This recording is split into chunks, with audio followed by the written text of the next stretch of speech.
সোনার দামে ফের মিলল স্বস্তি। গত মাসের শুরুর দিকে দুবার বদলে গিয়েছিল সোনার দাম। কয়েকদিন আগে সোনার দাম 1,00,000-এর গণ্ডি পার করেছিল। বর্তমানে সোনার দাম অনেকটাই কমেছে, যার ফলে স্বস্তি পেলেন ক্রেতারা। এমনকি এই সোনার দাম কমায় হাঁফ ছেড়ে বাঁচলেন স্বর্ণ ব্যবসায়ীরাও। সঞ্চয় হোক কিংবা অলংকার, বাঙালির জীবনে গুরুত্বপূর্ণ জিনিস সোনা। তাই কেনার ইচ্ছে না থাকলেও সোনার দাম বৃদ্ধি পেলে যেমন কপালে চিন্তার ভাঁজ পড়ে সাধারণ মানুষদের। সূত্রের খবর, মধ্যপ্রাচ্য উত্তেজনার আবহের কারণে সোনার দামের ওঠাপড়া লেগেই রয়েছে বলে মনে করছেন বিশেষজ্ঞরা।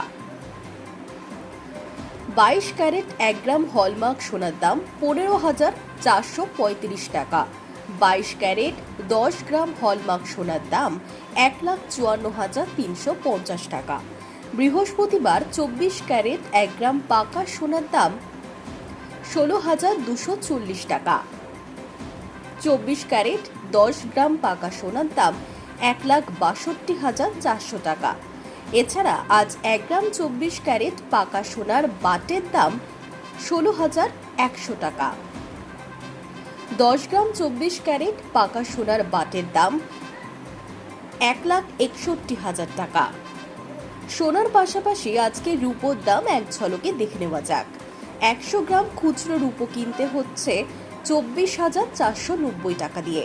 1 কেজি খুচরো রূপোর দাম দাঁড়াচ্ছে 2,44,900 টাকা। পাশাপাশি আজ 100 গ্রাম রূপোর বাটের দাম 24,480 টাকা। 100 কেজি রূপোর বাটের দাম 2,44,800 টাকা। সোনা কতটা খাঁটি তা নির্ভর করে ক্যারেটের উপর। সব থেকে খাঁটি সোনা হিসেবে 24 ক্যারেটের হয়। মূলত এই 24 ক্যারেটের সোনার অন্য কোনো ধাতু মেশানো থাকে না, যার ফলে 24 ক্যারেট সোনার দাম বেশি থাকে। অপরদিকে সোনার ক্যারেট যত কম হবে তাতে বেশি পরিমাণে খাদ মেশানো থাকে, যার ফলে গয়নাটি সম্পূর্ণ খাঁটি হয় না। Hi News network.